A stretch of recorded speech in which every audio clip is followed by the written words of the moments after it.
craziness still continues, that is Dragon Ball Super. Welcome everyone to part 2 of my review, and this time I'll be reviewing episode 18.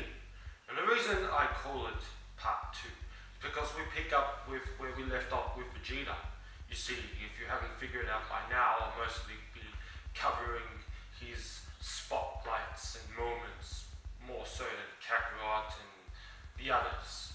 So, we find out from episode 17 that Vegeta has been off training with Whis for in fact 6 months. Yes, that's right. And after episode 17, Kakarot also barely manages to join Whis in training. And actually, he was quite lucky on that front. So, we pick up that they're on the way traveling to Beerus' planet to catch up with Vegeta. And along the way, Kakarot's complaining, "Oh, I need to pee." Whis goes, "You better hold it, because if you wet yourself, you'll go back to Earth right now." And Kakarot has no choice but to hold it.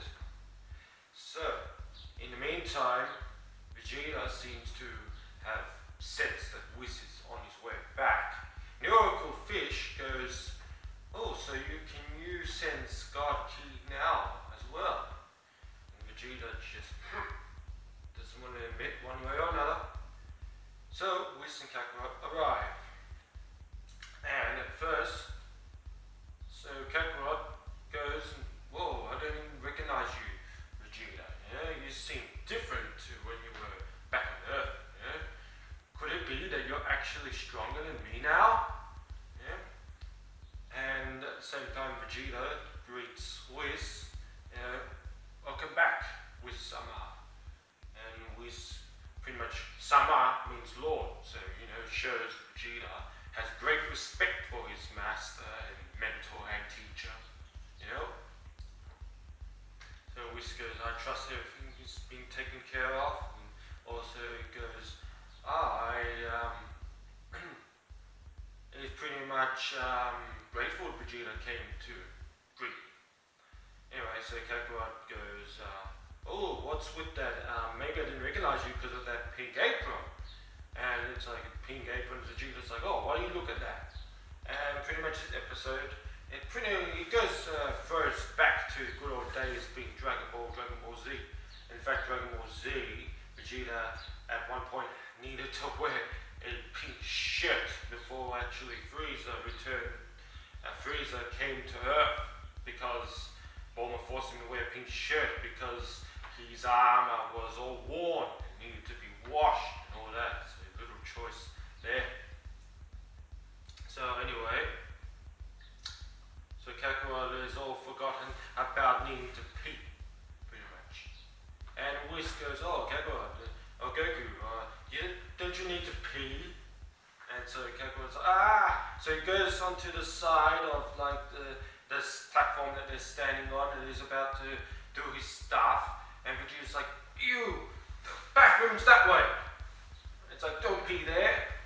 Kakarot goes off to do his stuff, and Whis pretty much goes, "Okay, Vegeta, I leave the rest to you." You show him the ropes. So Kakarot finishes doing his stuff, and Whis goes off with the sweets that he gathered on Earth from Bulma.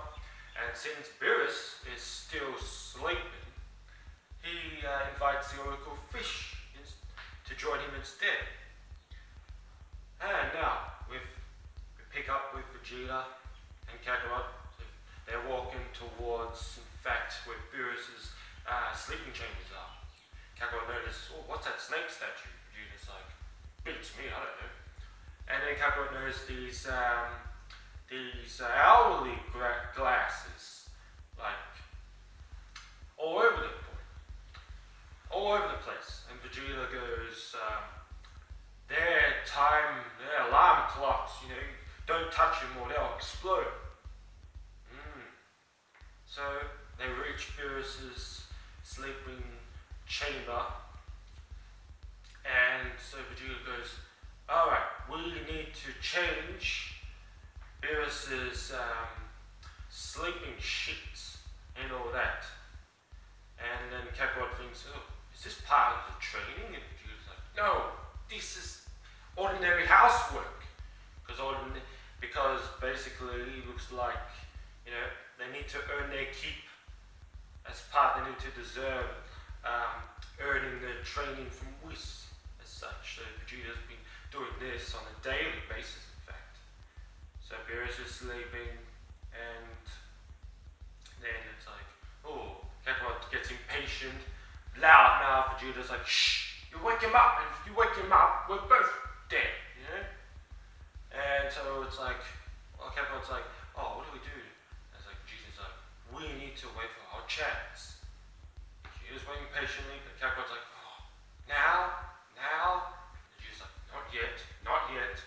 And then due to Kakarot's impatience, Beerus, in fact, quite a few times almost woke up, it seems. Even opened his eyes. It's like, oh shit. But then he didn't. Still waiting. Kakarot gets really up close to Beerus, admiring him sleeping or something. And Beerus all of a sudden stretches out and grabs Kakarot and puts him in like a wrestling lock with the leg locks and stuff.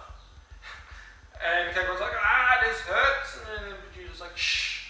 And Kakarot covers his mouth while he's yelling. And Vegeta's like, now, this is our chance. Lift him up slowly and I'll take it from here. Kakarot, while he's all been locked up with legs, he lifts Beerus up slowly, still covering his mouth and yelling. And Vegeta's like, yes. Now! And Vegeta goes and changes the sheets, and Kakarot's like, hurry up. Vegeta changes it, and it's all done. And then to entice Beerus to come back down, Vegeta offers her, come on, here Lord Beerus, a nice little sardine for you, Beerus goes back down onto the mattress, and Vegeta feeds him the sardine. And that's that part done. Oh, there is one thing. Before that is even accomplished, what happened is Kakarot gets close to Beerus, and as a result, Beerus has a chance of just attacking just wildly while he sleeps, and attacking being like unrelentlessly, because he has no control over his power. So what happens, he knocks Kakarot with his tail, and Kakarot's sent flying towards the hourly grass. But with Vegeta's newfound speed, it seemed, it quickly teleports there and kicks Kakarot away before he could even hit the hourly glass. So Vegeta's like, but then because Vegeta's like close up to Beerus ends up kicking Vegeta, and Vegeta's like being flying back, and now he's in danger of hitting the hourly glass. And he actually does, but then due to Kakarot's quick thinking and nifty technique, he goes and he teleports the hourly glass away from the chamber. And this throws back to Dragon Ball Z. He pulls a King Kai, he centers Whis, teleports in front of him, and he's going, oh, can you take care of this, Whis? And Whis is like, what? And Kakarot teleports back. And if you ever seen Dragon Ball Z, the end of the Cell Saga, in order to save Earth, Kakarot needed to use instant transmission to teleport the seemingly blowing up Cell onto King Kai's planet, and pretty much instead of teleporting back to Earth, it just remained there, and Cell exploded and everyone died, including himself. Anyway, so that's done. They change the sheets, and then Kakarot says, oh, are we done? And Vegeta's like, no, there's plenty more chores of this. So they clean up more of Beerus' planet. Then they clean up the Oracle Fish's bowls, making them all sparkly and shiny.